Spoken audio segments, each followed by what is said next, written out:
Hey guys, how's it going? It's Nate from Wild Space Outpost, here to do a quick little review of the Golden Harvest board from SaberTec. As far as I know, the newest soundboard to hit the market. I was lucky enough to be sent one to test from Frederick through the TRA forums. As far as I know, this is also the first review video of it in the community, so for what my 2 cents is worth, here it comes. First of all, where Frederick or SaberTec has gone above and beyond is the packaging. The company's based out of Germany. I'm in the Chicago area, so I was very shocked by how quickly the shipping was. The best part about this whole thing, this is the box that shows up. The customs tag, declared lightsaber control unit. No BS, just straight to the point. Shockingly did not get stopped by customs. I'm sure it gave people a few chuckles. But where the real beauty is the inside. So this is the unboxing experience. Bubble wrap padded box. The actual card is in its own protective box. The cool graphic print on it. I got a cool Lucasfilm Ralph McQuarrie lithograph with the little handwritten note from Frederick, which was a very nice touch.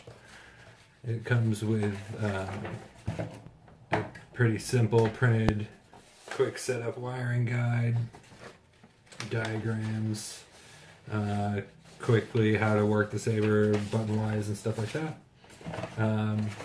Everything you need to know to get the thing up and running right out of the box is on those pieces of paper.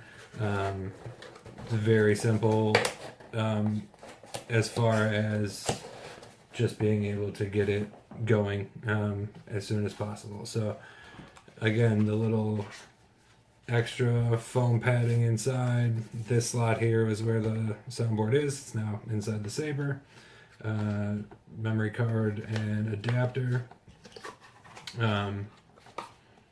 Really just can't say enough of this. There's no soundboard on the market that comes with this level of professionalism and packaging and safety. The board was in a static proof bag, all of that fun stuff. Now to the fun stuff. So when you get the board, I almost wish I had a second one so I could see it, but I'm sure most of you have checked it out. But the first thing you notice is the size of the solder pads. They are so wonderfully enormous and of superb high quality, so super easy to solder. Flows really nice. No problems whatsoever of anything coming undone once it was soldered up. This board here went through numerous wirings and rewirings between just the excitement wire of, oh, it's here, I want to wire it up and see what it does. So a few different bench test configurations, and then finally into the Saber. And then even then it went through a couple different configurations while I waited for specific LEDs and stuff like that to come in. But like I said, the instructions are super easy to follow, both on any of the communications I've had with Frederick on specific things and the stuff that comes with the Saber. There's even a neat little, which it must be out in the shop, but a little card that shows you the simplest way to wire it up right off the bat. So I mean, literally all you need is that, and you can get it up and going. The only issue that I had as far as setup and stuff like that was the fonts need to be tweaked a little bit as far as like the file names and stuff like that go for the board to recognize them. So like if you use a Plector font, things like blaster, the blaster sounds. They're all called blaster. The first one is called blaster wave. The second one is blaster 1 wave, or blaster 2 wave, or whatever. This board recognizes blast. So you have to change all the blasters to blast, and then the first one has to be blast 1, 2, 3, 4 as they go on. Most of the other sounds are the same. A few tweaks, like hum has to be hum 1, and force has to be force 1, stuff like that. But not for much longer. I had a conversation with Frederick today, and they're actually going to tweak the coding a little bit so that it will recognize all the current ones that are used for Plector fonts and NEC fonts. So whether the thing says Blaster 1 or Blast or BLST01 or doesn't have a 1 for the first one and just says Blaster or whatever it is, it'll recognize it as Blaster sounds and go on from there. Same thing with all the other sounds. So you'll literally just be able to copy and paste into your SD card, and boom, it'll work. The kind of jumped ahead, but that's going to come out in the update that should be available sometime next week. The only other negative thing I had to say before talking with Frederick today about the update was the lack of a deep sleep mode. That is also going to be addressed. They worked out the coding today. They're just waiting to test it. With their initial calculations, they're expecting it to have a greater than 3-year shelf life with no kill key with the deep sleep mode that they've coded. So even if that's off by a little bit, it's still way more than you need. You shouldn't really ever let your Saber sit for 3 years without using it or charging it or anything like that. They're meant to be used. Anyway, so let me see. I got some notes. Let's see. All right. I guess the rest we're going to show it on the Saber. So this is the Saber that I made to show off this board. Install is fairly simple. There's nothing fancy other than the blade matched crystal chamber. We got the recharge port there. This is running a crappy leftover 24 millimeter Railmaster speaker because I was out of my Saber Essential speakers. So since it was just a test Saber, I just threw that in there for now. So when you hear the sound, it is still good sound, and this is a beat up old speaker. So I've tested it with a brand new 28 millimeter Saber Essential speaker, and it's phenomenal. It does have up to 3 watts of power on the speaker, so you can get crazy with it. The 31 millimeter speakers from Saber Essentials will be great if you've got the room for it. This is probably the slimmest Saber I've ever made, so I definitely did not have room for anything big. It is... I can't remember the exact. I know it's less than 1 1/4 inches at the thickest part of the wrap, so very thin here. But yeah, I did some cool heat treat on the copper or the chrome shroud and the chrome inlay here. It's got a DEF CON Gator embossed leather wrap, but that's not what we're here to talk about. We're here to talk about the soundboard. So first off, you have nearly unlimited sound font capability, meaning it'll hold 99 fonts, I believe, which is way more than anyone ever needs on one Saber. I think on here right now I have 7. I have the 4 stock fonts, and then I played around with Nick Cohen's Starfall Collection font package as well. To tweak them to get them to work just right. Like I said, that won't be an issue come next week with the new update, but I wanted to get those going for him. So, yeah, without further ado.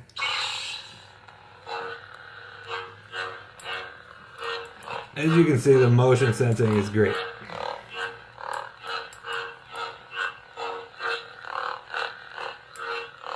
No force whatsoever needed. I'm just dangling it between fingers.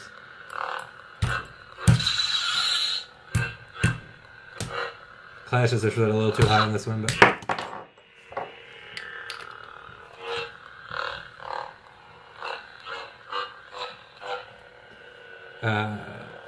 stick a blade in real quick.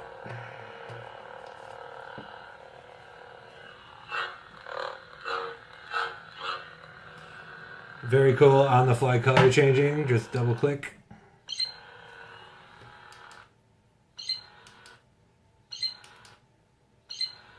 Each one of these colors can be programmed with either the blade configurator that they have available on their website, or you can, if you're old school, you can go into the actual config file and put in your codes, your RGB codes like anything else. This particular saber has the quad Cree RGBWs with the white set as the flash on clash, which is one of my favorites with this. You get a cool cooling effect. And it doesn't just flash white and go right back. It slowly cools back to the blade color, which is the coolest effect I've seen that's not NeoPixel based. So this is a very good for that intermediate range. It's going to come in right at around $100 shipped to the U.S.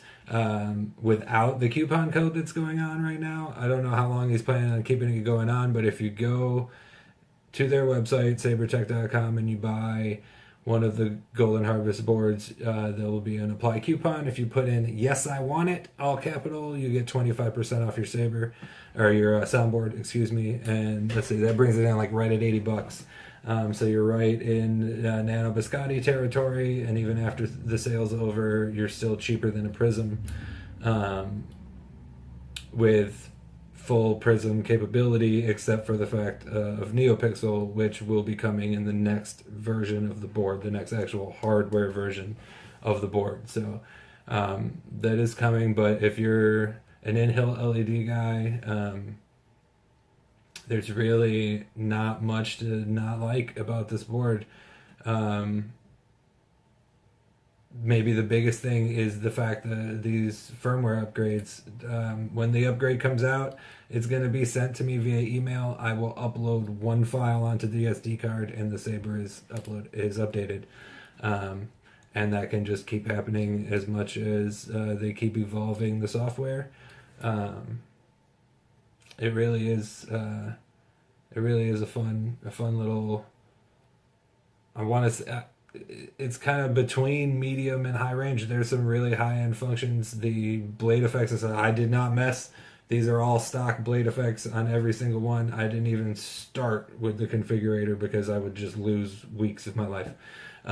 It's a fun little toy to play with, and you can port the code right to the Saber. So all of that stuff, it really is just endless with the stuff that you can customize.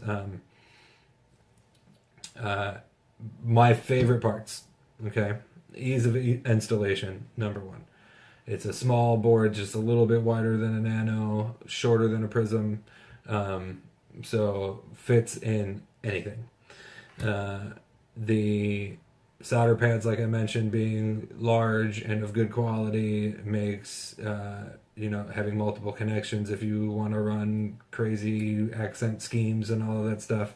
There's 4 LED pads already, so you have your 3 for your RGB, and you still have a dedicated pad to run accent LEDs off of. And all of those can run the same blade effects and all that stuff. It's, like I said, without it being NeoPixel capable, it is the most effect capable board that I know of, with the least amount of work involved. Sure, you can get a crystal focus to do all sorts of crazy stuff, and but it takes a lot of trial and error and a lot of playing around, whereas with this you can just go on the configurator and you see the animation of exactly what it's going to do, and then just port that right to your Saber, and boom, Saber effects. So really, yeah, I'm very pleased with it.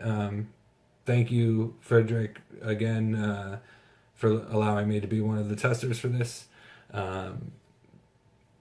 I really can't say enough about how nice and gracious and professional he has been as an owner, and every communication has been answered with speed and accuracy, and it's been a very great experience. I really hope that a lot of you take the plunge and dive in and check this out for yourself. There's lots of information out there that Frederick has put out himself. I'm sure as more members of the community install and get their tests done and their reviews out, they'll sure have a lot of the same sentiments to echo that I've mentioned today. So yeah, I think that's about all I have for you this evening. Love it. Love it, love it, love it. So anyway, have a good night, and may the force be with you.